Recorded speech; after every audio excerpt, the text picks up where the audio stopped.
Salut à tous, je vous partage le sujet du jour, qui sera l'attente d'avoir un enfant quand on veut vraiment un. Ok, c'est pas tout le monde qui passe par là. Ça touche plus souvent les femmes que les hommes, mais ça peut aussi toucher très fortement les hommes. Écoutez, euh, je vis présentement dans l'essai d'avoir un enfant. J'ai eu des faux positifs. Comme vous savez, j'ai aussi des fausses couches. Et j'ai eu une grossesse difficile de mon fils. Moi qui ai toujours voulu une grande famille, ça fait oh! Ça sera pas dans mes projets, malheureusement. Il y a d'autres options qui existent et moi et mon conjoint, on en a parlé davantage. Mais on s'essaye pour en avoir un deuxième. Déjà depuis fin novembre, début décembre 2025, on essaie pour avoir un deuxième enfant. Comment vous expliquer? C'est dur de vivre dans l'attente de qu'est-ce qui va se passer.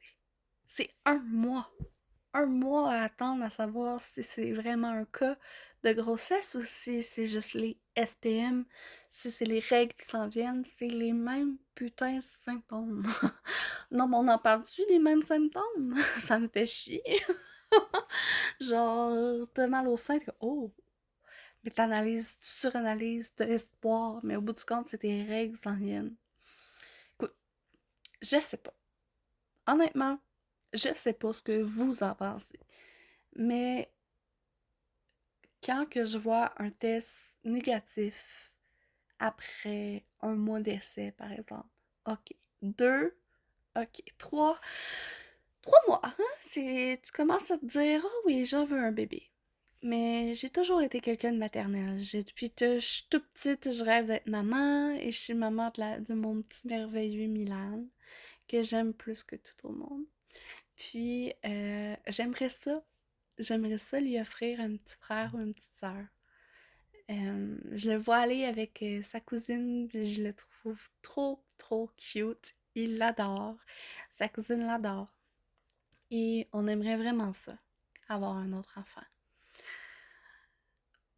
Pour mon conjoint, j'en parlerai pas trop parce que c'est sa vie privée. Et je peux juste mentionner que je sais qu'au fond, ça l'affecte. Puis il m'en a déjà parlé, mais je suis pas dans son cas, fait que je vais juste dire ça sur son sujet. Dans le mien, je trouve ça difficile. Ouais, difficile.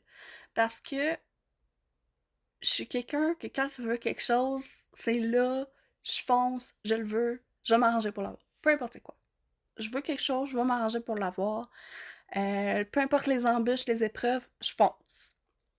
Mais là, avoir un enfant, c'est physique. C'est pas très. Tu décides pas. Tu dis pas, ah, je vais être enceinte, tu vas être enceinte. Fait que. Malgré le fait qu'on essaye, qu'on. Avant, j'étais très tac, tac, tac, tac. Que là, je veux là, là. Pendant 3 jours, c'est là qu'on le fait, puis que c'est là. Mais ce mois-ci, j'ai pris une décision. J'ai pris la décision de laisser la vie aller. On se protège pas. Pas tout. Je sais pas quand je vais ovulé.